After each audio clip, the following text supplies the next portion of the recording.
بسم الله الرحمن الرحيم ورفعنا لك ذكرك صدق الله مولانا العظيم وقال النبي صلى الله عليه وسلم بعثت لأتمم مكارم الأخلاق صدق رسول الله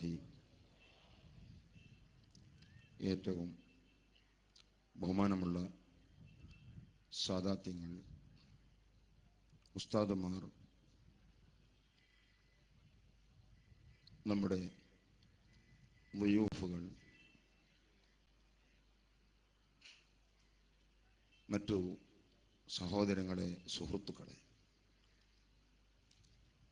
അല്ലാഹു റബ്ബുൽ ഇസ്സത്ത് നമ്മുടെ ഈ സംഗമം നമ്മളിൽ നിന്ന് ഖബൂൽ ചെയ്യട്ടെ.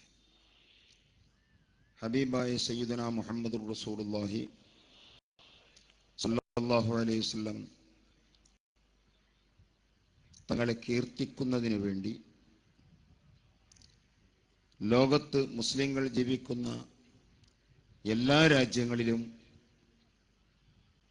ഒരുമിച്ച് കൂടുന്നത് പോലെ വളരെ പ്രധാനപ്പെട്ട ഒരു സംഗമമാണ് ഇപ്പോൾ ഇവിടെ സംഗമിച്ചിട്ടുള്ളത്. നബി സല്ലല്ലാഹു അലൈഹി വസല്ലം തങ്ങളെക്കുറിച്ചുള്ള കീർത്തനം എന്ന് പറഞ്ഞാൽ ഇസ്ലാം ദീൻ കൊള്ളപേക്ഷിക്കുമ്പോൾ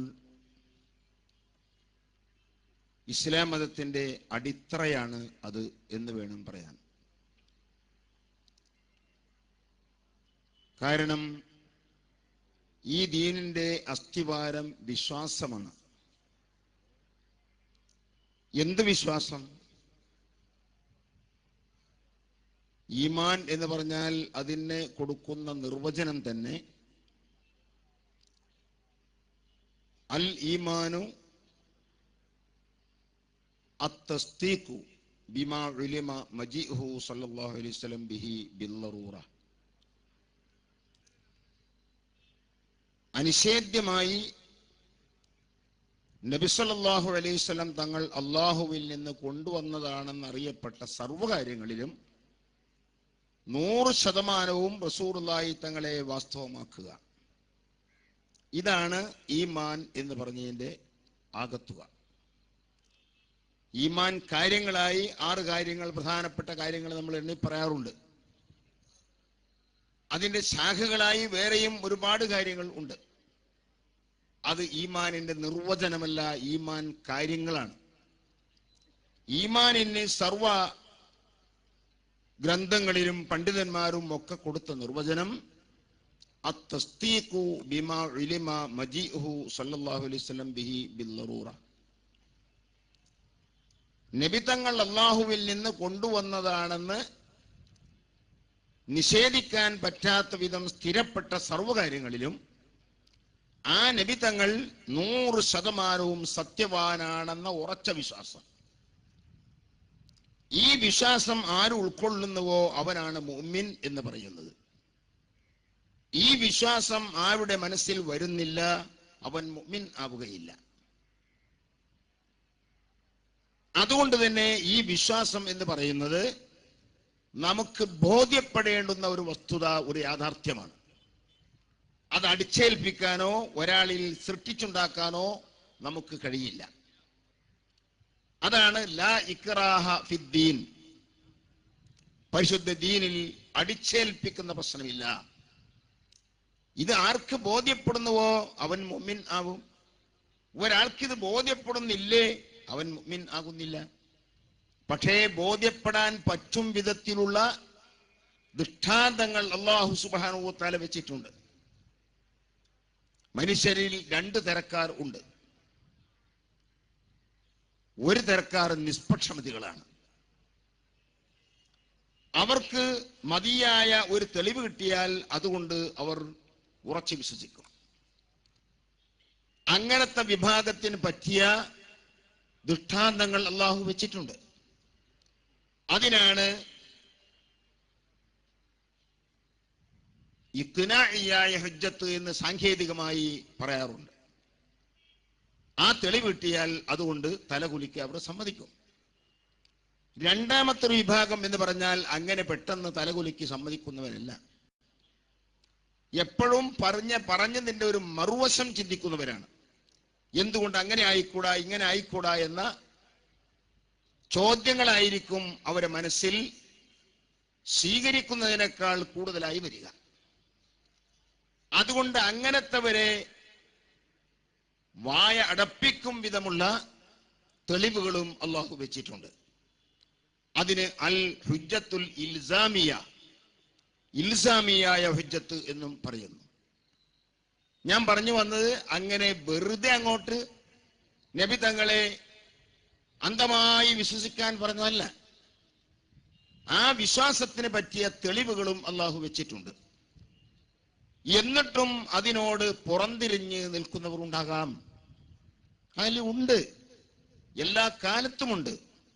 നബി സല്ലല്ലാഹു അലൈഹി വസല്ലം തങ്ങൾ ജീവിച്ചിരിപ്പപ്പോൾ ഈ ദൃഷ്ടാന്തങ്ങൾക്കൊക്കെ ദീർഘസാക്ഷിയായിട്ടും ഈ യാഥാർത്ഥ്യത്തോട് പുറംതിരിഞ്ഞു നിന്ന നല്ലൊരു വിഭാഗമുള്ളത് എല്ലാവർക്കും അറിയില്ലേ? തെളിവില്ലാത്തത് കൊണ്ടല്ല. ആ തെളിവുകളെ അവർക്ക് സൂര്യപ്രകാശം പോലെ അവര് മുമ്പിൽ പ്രകടമാക്കിയിട്ടും അല്ലെങ്കിൽ അവർക്ക് പ്രകടമായിട്ടും പ്രത്യക്ഷമായിട്ടും അവർ നേരത്തെ തീരുമാനിച്ചതാണ് വിശ്വസിക്കാനാകില്ല എന്നത്. അതിൽ അവർ ഉറച്ചു നിൽക്കുന്നു. യഥാർത്ഥത്തിൽ മതിയായ തെളിവുകൾ ഒരു നിഷേധാത്മകമായ സമീപനം നടത്തുന്നവൻ തന്നെ ഒരു വേളയിൽ ഒരു നിഷ്പക്ഷതയുടെ ഒരു ആംശം അവനുണ്ടെങ്കിൽ അവനും പൂർണ്ണമായി വിശ്വസിക്കാൻ പറ്റും വിധമുള്ള തെളിവുകൾ അള്ളാഹു വെച്ചിട്ടുണ്ട്. ഞാൻ അതിലേക്ക് കടക്കുന്നില്ല. എന്നിട്ടും ഒരാൾക്ക് ഇത് ബോധ്യപ്പെടുന്നില്ലേ എന്നാ പിന്നെ അവൻ അടിച്ചേൽപ്പിക്കുന്ന പ്രശ്നമില്ല. അപ്പൊ ആ വിധത്തിൽ നബി സല്ലല്ലാഹു അലൈഹി വസല്ലം തങ്ങളിലുള്ള വിശ്വാസമാണ് എല്ലാത്തിൻ്റെയും അടിത്തറ എങ്കിൽ, എല്ലാവരും പറയുന്ന ഒന്നാണ്, ഇസ്ലാം മതത്തിന്റെ അസ്ഥിവാരം തൗഹീദാണ്. ഈ പറഞ്ഞ തൗഹീദ് പൂർത്തിയാകണമെങ്കിൽ അല്ലാഹു മാത്രം പോരാ. എന്ന് പറഞ്ഞാൽ അശ്ഹദു അല്ലാ ഇലാഹ ഇല്ലല്ലാഹ് എന്ന് ഒരാൾ പറഞ്ഞു. ആ വാക്കിനർത്ഥം എന്താ? അല്ലാഹു അല്ലാതെ ആരാധനക്കർഹൻ മറ്റാരുമില്ലെന്ന് ഞാൻ മനസ്സിൽ ഉറപ്പിച്ച് നാവ് കൊണ്ട് വ്യക്തമാക്കി പറയുന്നു.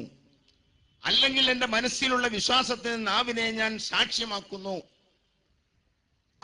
ഈ അർത്ഥം വരുന്ന അശ്ഹദു അല്ലാ ഇലാഹ ഇല്ലല്ലാഹ് എന്ന ഈ ഒരൊറ്റ വാക്കുകൊണ്ട് തൗഹീദ് ആകുന്നില്ല.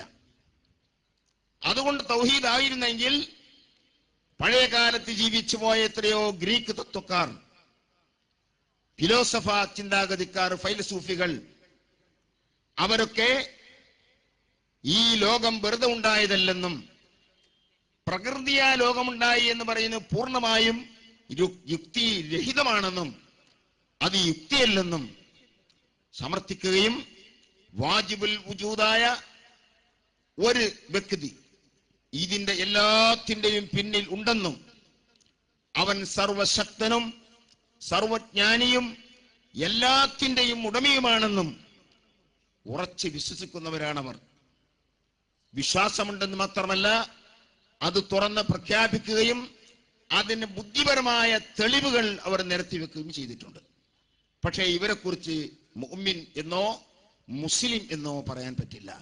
എന്തേ കാരണം? ഷഹാദത്ത് കലിമയുടെ രണ്ടാമത്തെ ഭാഗമായ അശ്ഹദു അന്ന മുഹമ്മദർ റസൂലുള്ളാഹ്, മുഹമ്മദുൻ സല്ലല്ലാഹു അലൈഹി വസല്ലം അള്ളാഹു നിയോഗിച്ച റസൂലാണ് എന്ന കാര്യം കൂടി അവർ ആ സാക്ഷ്യപ്പെടുത്തലിൽ കൊണ്ടുവന്നില്ല. മുഹമ്മദ് നബിയിൽ അവർക്ക് വിശ്വാസമുണ്ടായില്ല എന്നതാണ് കാരണം. അള്ളാഹുവിൽ വിശ്വാസമില്ലാത്തതല്ല. ഈ ലോകത്തെ സൃഷ്ടിച്ച സൃഷ്ടാവ് അവർ നിഷേധിച്ചുകൊണ്ടല്ല. സൃഷ്ടാവുണ്ടെന്നും അവൻ ഏകനാണെന്നും അവൻ സർവജ്ഞാനിയാണെന്നും സർവശക്തനാണെന്നും ഒക്കെ ബുദ്ധിപരമായി മാത്രം തെളിയിക്കുന്ന ആ കൂട്ടർ ഈമാനിന്റെ പുറത്താണ്, ഇസ്ലാമിന്റെ പുറത്താണ്. മുഹമ്മദ് നബി സല്ലല്ലാഹു അലൈഹി വസല്ലം തങ്ങളിൽ കൂടെ ആയില്ല ആ വിശ്വാസങ്ങൾ എന്നതാണ് കാരണം. അതുകൊണ്ടാണ് ഫഈമാനുഹും കലാ ഈമാന, അവർക്ക് ഈ വിശ്വാസമുണ്ടെങ്കിലും അതൊക്കെ ലാ ഈമാൻ, വിശ്വാസമില്ലാത്തതുപോലെയാണ്. കാരണം അത് വിശ്വാസമായി ഇസ്ലാം പറയുന്ന വിശ്വാസമായി ഗണിക്കണമെങ്കിൽ മുഹമ്മദ് നബി സല്ലല്ലാഹു അലൈഹി വസല്ലം തങ്ങളെ മാറ്റിവെച്ച് ബുദ്ധിപരമായി സമർത്ഥിച്ചാൽ പോരാ, മുഹമ്മദ് നബിയിൽ കൂടെ വേണം അത് വരാൻ. അതാണ് അബ്ദുൽ ഖൈസിന്റെ നിവേദക സംഘം മുഹമ്മദ് നബി സല്ലല്ലാഹു അലൈഹി വസല്ലം തങ്ങളുടെ അരികിൽ വന്ന ഒരു ചരിത്രം ബുഖാരിയുടെ സഹീഹ് അടക്കമുള്ള നിരവധി ഹദീസ് ഗ്രന്ഥങ്ങളിൽ കാണാം. എന്താണ് അതിലുള്ളത്? അവർ വന്നപ്പോൾ ആ നിവേദക സംഘത്തോട് മുഹമ്മദ് നബി സല്ലല്ലാഹു അലൈഹി വസല്ലം തങ്ങൾ അമറഹും ബി അർബഇൻ വനഹാഹും അൻ അർബഅ, 4 കാര്യങ്ങൾ ചെയ്യാൻ കൽപ്പിക്കുകയും 4 കാര്യങ്ങളെ വർജിക്കാൻ വേണ്ടി അവരോട് പറയുകയും ചെയ്തു. ആ പറഞ്ഞ കാര്യങ്ങളിൽ ഒന്ന്, അമറഹും അൻ യുഅ്മിനൂ ബില്ലാഹി വഹ്ദഹ, അല്ലാഹുവിന്റെ തൗഹീദിൽ ഉറച്ചു വിശ്വസിക്കണമെന്ന് അവരോട് കൽപ്പിച്ചു. തുടർന്ന് തന്നെ നബി തങ്ങൾ ചോദിച്ചു, എന്താണ് അള്ളാഹുവിന്റെ ഏകത്വത്തിൽ തൗഹീദിലുള്ള വിശ്വാസം എന്ന് പറഞ്ഞാൽ? അതദ്റൂന ബില്ലാഹി മൽ ഈമാനു ബില്ലാഹി വഹദ, അതദ്റൂന നിങ്ങൾ അറിയുമോ? മൽ ഈമാനു ബില്ലാഹി വഹദ, അള്ളാഹുവിന്റെ വഹദാനിയത്തിൽ വിശ്വസിക്കുക എന്ന് പറഞ്ഞാൽ അതിന്റെ അർത്ഥം എന്താ നിങ്ങൾക്ക് അറിയോ എന്ന ചോദ്യത്തിന്റെ അർത്ഥം മനസ്സിലാക്കി സ്വഹാബ. അള്ളാഹു ഒരുവനാണെന്ന ആ കേവലം അർത്ഥമല്ല അതുകൊണ്ട് ഉദ്ദേശമാക്കുന്നത്. അങ്ങനെ ആയിരുന്നെങ്കിൽ മുഹമ്മദ് നബി സല്ലല്ലാഹു അലൈഹി വസല്ലം തങ്ങൾ അങ്ങനെ ചോദിക്കേണ്ട ആവശ്യമില്ല. ഈ അർത്ഥം ആർക്കാണ് അറിയാത്തത്? ലോകത്താരാ ഈ രണ്ടുള്ളത്? ഞാൻ ഒന്നാണ്. ഈ ഇരിക്കുന്ന ജനങ്ങൾ ഓരോരുത്തരും ഓരോരുത്തരാണ്, ആരും രണ്ടല്ല. ഈ അർത്ഥത്തിലല്ല ഏകൻ എന്ന് പറയുന്നത് എന്ന് മനസ്സിലാക്കിയ സ്വഹാബ റസൂലുള്ളാഹി തങ്ങളുടെ ഈ ചോദ്യത്തിന് ഉത്തരം പറഞ്ഞത്, അല്ലാഹു റസൂലുഹു അലം, ഞങ്ങൾക്കറിയില്ല നബി. അപ്പോൾ നബി തങ്ങൾ ബയാൻ ചെയ്തു കൊടുത്തു എന്താണ് തൗഹീദ്. ആ തൗഹീദ് ബയാൻ ചെയ്തപ്പോൾ തൗഹീദിനെ കുറിക്കുന്ന 2 വചനങ്ങളാണ് അവിടുന്ന് പറഞ്ഞത്. അന്തശ്ഹദ അല്ലാ ഇലാഹ ഇല്ലല്ലാഹ് വ അന്ന മുഹമ്മദർ റസൂലുള്ളാഹ്. രണ്ടും കൂടുമ്പോഴേ തൗഹീദാകുന്നുള്ളൂ. അതെന്താ കാരണം? അള്ളാഹുവിലുള്ള വിശ്വാസം വിശ്വാസമാകണമെങ്കിൽ അത് മുഹമ്മദ് നബിയിൽ കൂടെ അല്ലാതെ നടക്കില്ല, പറ്റില്ല. അതുകൊണ്ട് വാചകത്തിൽ 2ാം വാചകമാണെങ്കിലും യഥാർത്ഥത്തിൽ നമ്മുടെ തെളിവ് എന്ന നിലക്ക് അത് മുന്തി നിൽക്കുന്നു. അന്ന മുഹമ്മദർ റസൂലുള്ളാഹി എന്ന് നമുക്ക് തെളിവാണ്. അശ്ഹദു അല്ലാ ഇലാഹ ഇല്ലല്ലാഹ് എന്ന ഈ ഷഹാദ, അതിന്റെ സാക്ഷി, അതിന്റെ തെളിവ്, അതിന്റെ ദലീൽ മുഹമ്മദ് നബി സല്ലല്ലാഹു അലൈഹി വസല്ലം തങ്ങളാണ്. അതുകൊണ്ട് തങ്ങളിലുള്ള വിശ്വാസത്തിലൂടെ വേണം ഈ വിശ്വാസം ഉണ്ടാകാൻ. അപ്പോഴേ അത് ഈമാൻ ആവുകയുള്ളൂ. ഈ നിലക്ക് മുഹമ്മദ് നബി സല്ലല്ലാഹു അലൈഹി വസല്ലം തങ്ങളിൽ ഉറച്ച വിശ്വാസം ഒരാൾക്ക് വരണമെങ്കിൽ ആ വ്യക്തി കേവലം ഒരു മനുഷ്യൻ ആയാൽ മതിയാകുമോ? കേവലം ഒരു മനുഷ്യൻ എന്നതുകൊണ്ട് മാത്രം ഇത്രയും വിശ്വാസം എങ്ങനെ അർപ്പിക്കാൻ പറ്റും? നബി സല്ലല്ലാഹു അലൈഹി വസല്ലം തങ്ങളിൽ എന്ത് വിശ്വാസമാണ് ആ വിശ്വാസം? വമാ ആതാകുമുർ റസൂലു ഫഖുദൂഹു വമാ നഹാകും അൻഹു ഫന്തഹു. അതാണ് ഖുർആൻ പറഞ്ഞ വിശ്വാസം. മുഹമ്മദ് നബി സല്ലല്ലാഹു അലൈഹി വസല്ലം തങ്ങൾ കൊണ്ടുവന്ന കാര്യങ്ങൾ ഏതുണ്ടോ ആ കാര്യങ്ങളിൽ ഒക്കെയും അതിന് നിങ്ങൾ അനുഗമിക്കണം, അത് നിങ്ങൾ സ്വീകരിക്കണം, പിടിക്കണം. വമാ നഹാകും അൻഹു ഫന്തഹു. നബി തങ്ങൾ എന്തൊക്കെ വിരോധിച്ചുവോ അത് എല്ലാം വർജിക്കണം. ഈ നിലക്കുള്ള വിശ്വാസം ഒരു വ്യക്തിയെ കുറിച്ചുണ്ടാകണമെങ്കിൽ ആ വ്യക്തി കേവലം ഒരു മനുഷ്യനായാൽ പറ്റുമോ? ഒരു സാധാരണ മനുഷ്യൻ ജനിക്കും പോലെ ജനിച്ചു, 10-40 വയസ്സായപ്പോൾ റിസാലത്ത് എന്നൊരു പദവി കിട്ടി, 23 വർഷക്കാലം ആ ഡ്യൂട്ടി ഉണ്ടായിരുന്നു. അങ്ങനെ 63-ാം വയസ്സിൽ വഫാത്തായി. വഫാത്തായപ്പോൾ 40-ാം വയസ്സിന്റെ മുമ്പുള്ള മുഹമ്മദായി മാറി. 23 കൊല്ലക്കാലയളവിലെ മുഹമ്മദ് റസൂലുള്ളാഹ് എന്നത് മാറ്റിവെച്ചാൽ അതിന്റെ മുൻപും ഒരു മുഹമ്മദ്, പിമ്പും ഒരു മുഹമ്മദ് എന്ന് പറയുന്നവർക്ക് ഇസ്ലാമിൽ എന്ത് സ്ഥാനമുണ്ട്? ഇവരെങ്ങനെയാണ് മുസ്ലിം എന്ന്, മുഅ്മിൻ എന്ന് നാം വിളിക്കുക? അതുകൊണ്ടാണ് നാം പറയുന്നത് ഹുബ്ബുർ റസൂൽ, മഹബ്ബത്തുർ റസൂൽ, അത് ഈമാനിന്റെ അടിത്തറയാണ്, കേവലം ഒരു മനുഷ്യൻ അല്ല. എന്നാൽ പരിശുദ്ധ ഖുർആനിൽ കുൽ കുൽ എന്ന് പറഞ്ഞുകൊണ്ട് ആയത്ത് തുടങ്ങുന്നത് വളരെ ചുരുക്കം ചില സ്ഥലങ്ങളിലാണ്. അവിടെ നിങ്ങൾ ആലോചിച്ച് നോക്കൂ, നബിയോട് പറയാൻ പറയുന്നു, കുൽ, നബിയെ താങ്കൾ പറയുക, ഇന്നമാ അന ബശറും മിസ്ലുക്കും, ഞാൻ നിങ്ങളെപ്പോലത്തെ ഒരു മനുഷ്യനാണ്. അതാണ് അവരുടെ മാന. കുൽ, തങ്ങൾ പറയുക, ഇന്നമാ അന ബശറും മിസ്ലുക്കും, ഞാൻ നിങ്ങളെപ്പോലൊരു മനുഷ്യനാണ്. അങ്ങനെ അർത്ഥം ഖുർആനിലില്ല. കുൽ, ഓ നബിയെ തങ്ങൾ പറയുക, ഇന്നമാ അന ബശറുൻ, ഞാൻ നിശ്ചയമായും ഒരു മനുഷ്യൻ മാത്രമാണ്. മിസ്ലുക്കും, നിങ്ങളൊക്കെ മനുഷ്യരല്ലേ, നിങ്ങളെല്ലാം മനുഷ്യരല്ലേ, ഞാനും മനുഷ്യരാണ്. പക്ഷേ സാധാരണ മനുഷ്യനല്ല. യൂഹ ഇലയ്യ, എന്നിലേക്ക് വഹയി അവതരിക്കപ്പെട്ടിരിക്കുന്നു. അല്ലാഹുവിൽ നിന്നുള്ള ദിവ്യ സന്ദേശം എനിക്കുണ്ട്. ആ വഹയി ഉണ്ടാകുമ്പോൾ ആ വഹയുള്ള ആളാണെന്ന് മറ്റു ജനങ്ങൾക്ക് ബോധ്യപ്പെടാനും അവരെ ബോധ്യപ്പെടുത്താനും വേണ്ടി അള്ളാഹു എന്റെ കയ്യാൽ ഒരുപാട് അമാനുഷികത്വങ്ങൾ തന്നിട്ടുണ്ട്. അതുകൊണ്ട് ഈ അമാനുഷികത്വം കാണുമ്പോൾ നിങ്ങൾ എന്നെ ഇലാഹാണെന്ന് പറയരുത്, ഇലാഹിന്റെ പുത്രനാണെന്ന് പറയരുത്. നസാറാക്കൾ, ജൂതന്മാരൊക്കെ പ്രത്യേക വ്യക്തിത്വങ്ങളെ ഇലാഹിന്റെ പുത്രന്മാരാക്കി. അല്ലെങ്കിൽ വേറൊരു വിഭാഗം അവരുടേതായ ആരാധ്യ പുരുഷന്മാരെ ഇലാഹ് തന്നെയാക്കി. അതെന്തായിരുന്നു കാരണം? അവരിൽ ഉള്ള അമാനുഷികത്വങ്ങളായിരുന്നു. ഈ അമാനുഷികത്വം അവരിൽ കണ്ടതിന്റെ എത്രയോ കൂടുതൽ നിങ്ങൾ എന്നിൽ നിന്ന് കാണും. ഞാൻ റസൂലാണ്, വഹ്യ് അവതരിക്കപ്പെട്ട ആളാണെന്ന് നിങ്ങൾക്ക് ബോധ്യപ്പെടാൻ നിരവധി ദൃഷ്ടാന്തങ്ങൾ, ലോകത്തൊരാൾക്കും വെല്ലാൻ പറ്റാത്ത ദൃഷ്ടാന്തങ്ങൾ എന്റെ കയ്യാൽ അല്ലാഹു സുബ്ഹാനഹു വ തആല തന്നിട്ടുണ്ട്. ഇത് കാണുമ്പോൾ നിങ്ങൾ ഒരിക്കലും ഞാൻ അല്ലാഹു ആണെന്നോ ഇലാഹാണെന്നോ ഇലാഹിന്റെ പുത്രനാണെന്നോ ആലിഹ്യത്തിൽപ്പെട്ട ഒരാളാണെന്നോ പറഞ്ഞു പോകരുത്. ഏതുപോലെ ജൂതന്മാരും നസാറാക്കളും പറഞ്ഞതുപോലെ. അതാണ് ബഹുമാനപ്പെട്ട ബുസൂരി ഇമാം പറഞ്ഞത്,